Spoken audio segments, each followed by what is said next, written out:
মসজিদের দরজায় তালা মারা, মুসল্লিরা নামাজ পড়তে পারছে না। জুমার দিন, একটা জুমার দিন জুমার নামাজ আদায় করছে রাস্তার মধ্যে। বুঝতেছেন না কেন? কারণ ওই মসজিদ নিয়ে, ওই মসজিদের জায়গা নিয়ে দুই পক্ষের টানাটানি, হেসরা হেসরি, ঘষাঘষি, ডিসুম ডিসুম। আল্লাহর ঘর নিয়ে মানুষের মন মানসিকতা কোন দিকে যাচ্ছে দিন দিন ভাই? কিয়ামত মনে হয় আর বেশি দূরে নাই। লালমনিরহাটের ঘটনা চিন্তা করে দেখেন ভাই, চিন্তা করে দেখেন। মানুষের মন মানসিকতা, জায়গা নিয়ে, কমিটি নিয়ে দ্বন্দ্ব। কেন জানেন? ভাগে বনতেছে না। এখন আল্লাহর ঘর, মসজিদ নিয়ে মানুষ ব্যবসা করে। বিশ্বাস করেন আপনি? কারণ মসজিদের মধ্যে ভালো ব্যবসা হয়, ভালো ইনকাম হয়, ধান্দা হয়। এই জন্য মসজিদের কমিটি হওয়ার জন্য অনেকে দেখবেন উঠে পড়ে লাগে। না, অমুক ব্যক্তিকে কেন সভাপতি দিচ্ছেন? ওই পক্ষ থেকে আসে না, এই লোককে সভাপতি দেওয়া যাবে না, বাটপার, ধোঁকাবাজ, সেই ঠিকমতো হিসাব করতে পারবে না, মসজিদের হক নিয়ে খেয়ে ফেলবে। এই ধরনের কাজ কারবার চলতেছে চারপাশে। একটা মসজিদ যেখানে 5 ওয়াক্ত নামাজ হয়, দুই পক্ষে টানাটানি। ওইখানকার স্থানীয়রা বলতেছে যে পাঞ্জেগানা নামাজ পড়ানো হতো সেখানে, জুমার নামাজ ছাড়া। তো এক পক্ষ বলছে যে যেহেতু পাঞ্জেগানা নামাজ এখানে শুরু হয়েছে, জুমার নামাজটা শুরু করলেও এখানকার আশপাশের মানুষের জন্য ভালো হতো।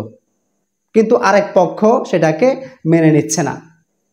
এক পক্ষ বলতেছে না, এটা হলে ভালো হয়। অথচ একটা সময় এই মসজিদে মুসল্লি ছিল না 2 জন, সর্বোচ্চ 3 জন এরকম ছিল।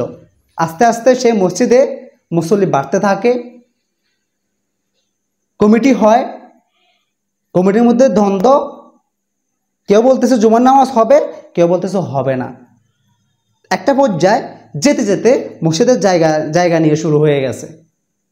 তো এক পক্ষ সেখানে আপনার সেনাবাহিনীর যে ক্যাম্প আছে, সেনাবাহিনী এসে এটাকে একটা মীমাংসা দিয়েছে। কিন্তু সেনাবাহিনীর কথাও অমান্য করে মসজিদের তালা মারে দিয়েছে। দরজার মধ্যে এক পক্ষ তালা মেরে দিয়ে তারা চলে গেছে। এটা কোন ধরনের কথা ভাই? আপনারা ভাগে বলতেছেন না। সুন্দরভাবে বসে সবার যুক্তি পরামর্শে এলাকার মানুষ বসবে, গণ্যমান্য ব্যক্তিরা আসবে, বসবে, সবার মতানৈক্য বা সবার মত নিয়ে কীভাবে সুন্দর হয়, কী করলে কি হয়, হ্যাঁ, একটা সমাধান বের করা যায়। ওই যে শুরুতে একটু কথা বলছিলাম, মসজিদ হচ্ছে বর্তমানে ব্যবসার একটা মূল কেন্দ্র। নামে মাত্র মসজিদ দেয়। আপনাদের কাছ থেকে বিভিন্ন অজুহাত দেখিয়ে টাকা নেয় না।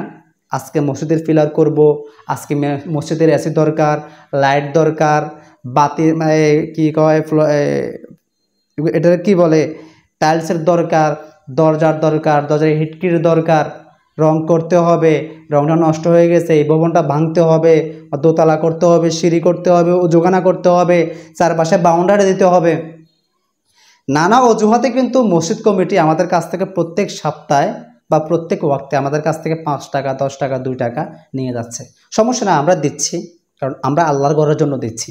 আমরা চাই আল্লাহর ঘরের উন্নত হোক, সুন্দর হোক, দেখতে যেন দৃষ্টিনন্দন হয়।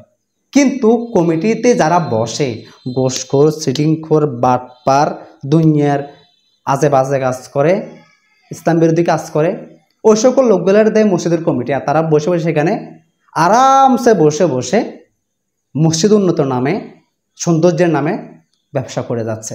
জাস্ট একটু চিন্তা করে, প্রত্যেক শুক্রবারে যদি 1 থেকে 1,500 টাকা উঠে, 4 জমাতে কত? 4,000 টাকা, প্রায় 6-7 হাজার টাকার মতো উঠে, অনেক সময় বেশি উঠে। আবার মাঝে মধ্যে মসজিদের নামে মাহফিল হয়, বুঝেন? আবার বছর হিসাব করলে লক্ষ টাকা।